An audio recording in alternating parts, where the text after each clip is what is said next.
Pierre-Jean Pif, 43 ans, contrôleur de gestion. À mon avis, celui qui a inventé l'argent, il devait être tout petit et tout maigre. Et il devait pas avoir beaucoup d'amis. Parce que ceux qui étaient costauds, ah bah eux, c'était facile pour eux d'attraper des proies. Et puis d'imposer leur volonté, hein. Pendant ce temps-là, le petit maigre, il était tout seul. Il avait faim. Il était tout chétif. Et personne ne le respectait.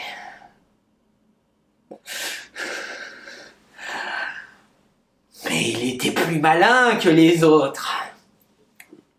Alors un jour, il a pris un morceau de charbon. Il est allé dans un endroit abrité des intempéries. Et il a commencé à dessiner un lapin. Et à côté, il a dessiné 3 coquillages.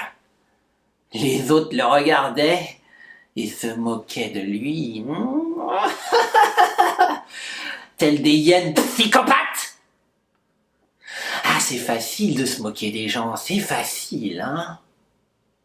Mais le lendemain, il est revenu avec son petit morceau de charbon et il a dessiné un mammouth. Et à côté, 15 coquillages.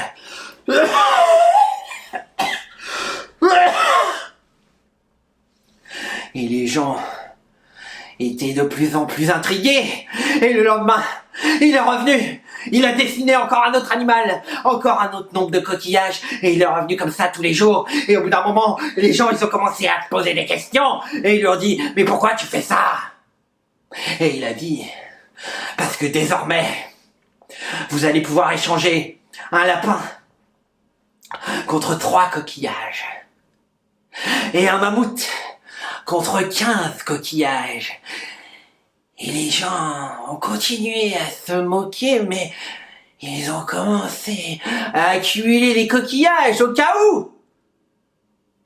On ne sait jamais, se disait-il.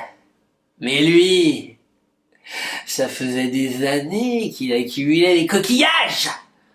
Il les enterrait dans un endroit tenu secret. Et il attendait dans l'ombre que la première transaction ait lieu. Et ce jour est venu. Oui, ce jour est venu. Un membre du village a échangé un lapin contre 3 coquillages. Et c'était le plus beau jour de sa vie. Il venait d'inventer l'argent, la finance, et il savait que dès lors, il deviendrait le maître du village, le chef absolu, et qu'il allait pouvoir tout s'acheter, tout s'approprier. Et il est devenu le plus grand, le plus puissant. Il a dominé tout le monde.